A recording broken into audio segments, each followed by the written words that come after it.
News 18 India. तो बिहार की सियासी खबरों का रुख करेंगे, लेकिन इस बीच एक बड़ी खबर आ रही है। कतर ने मौत की सजा पाने वाले सभी 8 भारतीयों को रिहा कर दिया है। 8 में से 7 भारतीय भारत भी लौट आए हैं। भारतीय नागरिकों की रिहाई पर भारत सरकार ने कतर की सरकार का आभार भी जताया है। आपको बता दें, 26 अक्टूबर 2023 को कतर में जासूसी के आरोप में सभी 8 भारतीयों को फांसी की सजा दी गई थी। दुबई में 1 दिसंबर 2023 को प्रधानमंत्री नरेंद्र मोदी ने कतर के शासक अमीर शेख तमीम से मुलाकात भी की थी और दोनों नेताओं के बीच द्विपक्षीय बातचीत हुई थी और अब सभी 8 भारतीयों को कतर ने रिहा कर दिया है। ये बहुत बड़ी खबर है और बहुत बड़ा कूटनीतिक जीत इसे कह सकते हैं भारत की तरफ से, क्योंकि सजाए मौत की सजा जो है इन 8 जो भारतीय थे उन्हें सुनाई गई थी और कई दिनों से ये जेल के अंदर बंद भी थे। लेकिन जिस तरीके से प्रधानमंत्री नरेंद्र मोदी की तरफ से यहाँ पर पहल की गई, बातचीत की गई, अपने आप में एक बहुत बड़ी कूटनीतिक जीत इसे देख सकते हैं, डिप्लोमेटिक विन इसे भारत के लिए देख सकते हैं।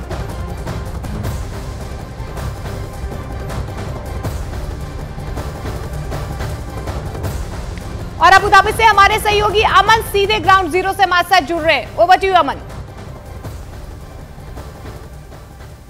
बिल्कुल, देखिए ये सबसे बड़ी उपलब्धि इस लिहाज से कही जा सकती है। इस वक्त मैं जहां पर खड़ा हूं, इसका दुबई कनेक्शन बहुत इंपॉर्टेंट है समझना, क्योंकि जिसका जिक्र लगातार किया जा रहा है कि दुबई में 2 दिसंबर को कतर के शासक और प्रधानमंत्री नरेंद्र मोदी के बीच जो मुलाकात हुई थी, उसके 25 से 26 दिन के अंदर अंदर कोर्ट का फैसला आ गया।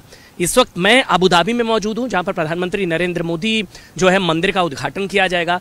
लेकिन ये जो खबर आई है, अभी प्रधानमंत्री नरेंद्र मोदी यहां पर आएंगे। 13 तारीख को इंडियन डायस्पोरा के साथ उनका संवाद होगा और फिर 14 तारीख को मंदिर का उद्घाटन प्रधानमंत्री की तरफ से किया जाएगा। लेकिन उससे चंद घंटे पहले कतर की तरफ से इसको जो ये रिहाई हुई है, इसको 2 नजरिए से देखा जा रहा है। देखिए, सबसे पहले बड़ी बात जिसको बार बार जिसका जिक्र किया जा रहा है कि ये मोदी की वजह से संभव हो पाया। ये जो नौसैनिक, हमारे पूर्व नौसैनिक जो रिहा होकर आए, उन्होंने भी मीडिया से बात की। उन्होंने एक शब्द का इस्तेमाल किया, उन्होंने बोला कि अगर मोदी हस्तक्षेप नहीं करते तो ये संभव नहीं था, नंबर 1। नंबर 2, डिप्लोमेटिक डंका, जिस शब्द का इस्तेमाल लगातार अब किया जा रहा है कि मौत के मुंह से निकाल कर लेकर आए हैं मोदी। ये कोई हल्की बात नहीं है। मौत के मुंह से मोदी एक तरीके से निकाल कर लेकर आए, क्योंकि मौत की सजा हो चुकी थी। हमारे पूर्व नौसैनिक 8 जिनको मौत की सजा हो चुकी थी, उनको मौत के मुंह से निकाल कर लेकर आया। हालांकि कुछ लोग अभी भी कहेंगे भाई कोर्ट का फैसला था, मोदी जी ने क्या किया, कोर्ट का फैसला था। लेकिन उन लोगों के लिए सबसे महत्वपूर्ण यह भी है जानना, याद करिए मजाक उड़ाया गया था बार बार। मैं आज अबू धाबी में मौजूद हूं, यहां पर भी प्रधानमंत्री आएंगे। मजाक उड़ाया गया था बार बार ये कहकर कि कतर के शासक तो आपके दोस्त है ना मोदी जी, आप बात करके छुड़वा लीजिए। याद है किस तरह से मजाक उड़ाया गया था भारत के सामर्थ्य का और भारत की कूटनीतिक जो डिप्लोमेटिक एक तरीके से कोशिश थी, उसका मजाक उड़ाया गया था। लंबे लंबे ट्वीट से लेकर लंबे लंबे लाइव किए गए थे। लेकिन अब यहां पर एक तरीके का सन्नाटा है। और अभी भी मैं बार बार एक शब्द का लगातार जिक्र कर रहा हूं, वो ये कि उस वक्त भी कुछ विघ्न संतोषी थे, जिनके जो शायद मन ही मन संभवतः ये प्रार्थना कर रहे होंगे कि इनकी रिहाई ना हो, मोदी को कोसने का मौका ना हाथ से निकल जाए। और अब जो इनकी रिहाई हुई है, पूरा भारत, पूरी दुनिया एक तरीके से खुश है। भारत के लिए बहुत बड़ी डिप्लोमेटिक डंका ये है। लेकिन हो सकता है अभी भी कुछ लोगों के पेट में मरोड़े इस लिहाज से पड़ रहे होंगे कि मोदी को कोसने का मौका जरूर एक हाथ से निकल गया। देखिए, इस वक्त अबू धाबी में मैं एक बार जल्दी से आपको प्रधानमंत्री नरेंद्र मोदी का जो कार्यक्रम है वो भी एक बार जल्दी से बता देता हूं। अबू धाबी में इस वक्त हमें 13 तारीख को प्रधानमंत्री नरेंद्र मोदी जायद स्पोर्ट्स सिटी स्टेडियम में इंडियन डायस्पोरा को एड्रेस करेंगे। वहां पर अलग अलग तरह के कल्चरल प्रोग्राम्स हैं और भारत के जो सबसे बड़े ब्रांड एम्बेसडर प्रधानमंत्री नरेंद्र मोदी वो वहां पर रहेंगे, नंबर 1। नंबर 2, सबसे बड़ा इवेंट जो बताया जा रहा है, अयोध्या के बाद अबू धाबी। यहां अबू धाबी में BAPS का मंदिर वो अब बनकर तैयार है। 14 तारीख को बैप्स का जो मंदिर है वहां पर उद्घाटन प्रधानमंत्री नरेंद्र मोदी द्वारा किया जाएगा। उस मंदिर में भी बहुत खासियतें हैं। देखिए, मैं आपको अलग अलग तरह की रिपोर्ट्स यहां से भेजने की कोशिश करूंगा। 7 अंदर मंदिर होंगे। प्रभु राम का मंदिर, जिसमें माता सीता, लक्ष्मण और हनुमान जी, नंबर 1।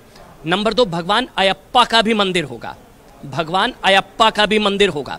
मतलब इसमें बताया जा रहा है कि उत्तर पूर्व दक्षिण, उत्तर से लेकर पूर्व और दक्षिण से लेकर पश्चिम तक जो सनातनी संस्कृति है, जो सनातन का एक सूत्र है, हर तरह के मंदिर को वहां पर जगह दी गई है, चाहे वो पूरब का हो, चाहे वो पश्चिम का हो, चाहे वो उत्तर का हो, चाहे वो दक्षिण का हो। भगवान राम, भोलेनाथ, भगवान श्री कृष्ण, राधा कृष्ण की मूर्ति, वहां पर शिवलिंग को स्थापित किया गया है। 7 अलग अलग मंदिर हैं और मंदिर को उद्घाटन प्रधानमंत्री जब नरेंद्र मोदी किए जाएंगे तो उसमें एक सबसे महत्वपूर्ण बात यह है कि देखिए, इसमें कहा जा रहा है कि एक मुस्लिम शासक ने जमीन दी, मुस्लिम शासक ने जमीन दी, आर्किटेक्ट जिसने किया या इसके अलावा उसने जिसको जो डिजाइनर है वो अलग धर्म से है, वो कोई पारसी है, कोई सिख है, कोई ईसाई है। सर्वधर्म संभाव यानी सामाजिक समरसता का सबसे बड़ा प्रतीक अबुधाबी में। बिल्कुल आप जानकारी दे रहे हैं कि प्रधानमंत्री का वहां पर क्या कुछ कार्यक्रम है, लेकिन एक बार फिर से हम अगर अपने पूर्व नौसैनिकों की बात करें जो कि भारत वापस लौटे हैं, उनका भी रिएक्शन सामने आया और उन्होंने ये कहा कि अगर हम आपके सामने आज खड़े हैं तो सिर्फ इसलिए क्योंकि प्रधानमंत्री ने पहल की, प्रधानमंत्री ने बातचीत की। तो यह सीधे तौर पर प्रधानमंत्री का कद दिखाता है, नए भारत का कद दिखाता है। देखिए, ये इस वक्त हम अबुधाबी में हम तिरंगा लगाकर घूम रहे हैं। देखिए, हम अपने सीने पर भी तिरंगा लगाकर घूम रहे हैं क्योंकि ये तिरंगे की ताकत है। ये जो समय बदला है, आज जब तिरंगा लगाकर हम लोग यहाँ अबुधाबी में सड़कों पर निकलते हैं तो एक सम्मान का भाव नजर आता है भारतीय के लिए, भारत के लिए। नंबर 1। नंबर 2, मैं बार बार इस चीज का जिक्र कर रहा हूं कि मोदी ले आए मौत के मुंह से निकालकर, ये लगभग मौत के मुंह के अंदर घुस गए थे। और तीसरी बड़ी बात, ये कतर से नए भारत का अभिनंदन है। अभिनंदन याद है ना सबको, जब अभिनंदन को बचाया गया था ना, जब पाकिस्तान से बचा लिया गया, यमन हो, पाकिस्तान हो, यूक्रेन हो, रशिया हो, ये डिप्लोमेटिक डंका है, नए भारत का डिप्लोमेटिक डंका, जिसकी वजह से संभव हो पाया। नंबर 1, सबसे बड़ी चीज जो दुबई में जो मीटिंग हुई थी, जो यहीं अबुधाबी से पास ही है दुबई, यहाँ 1.5 घंटे का रास्ता है। दुबई में जो दिसंबर में जो कतर के शासक से जो मुलाकात हुई प्रधानमंत्री नरेंद्र मोदी की, उसके बाद एक तस्वीर बहुत वायरल हुई थी। सबको याद होगा, प्रधानमंत्री नरेंद्र मोदी और कतर के जो शासक हैं उनकी बॉडी लैंग्वेज, केमिस्ट्री नजर आ रही थी, उनका हैंडशेक वो आज सबको याद है। और उस वक्त भी कई लोगों ने मजाक उड़ाया था। देखिए, आज वो मौका तो नहीं है बार बार उस चीज का जिक्र करने का, लेकिन उस वक्त कुछ विघ्न संतोषी थे जो मनी मन मुस्कुरा रहे थे और मनी मन ये प्रार्थना कर रहे थे कि ये छूट ना जाए, मोदी को कोसने का मौका ना हाथ से निकल जाए।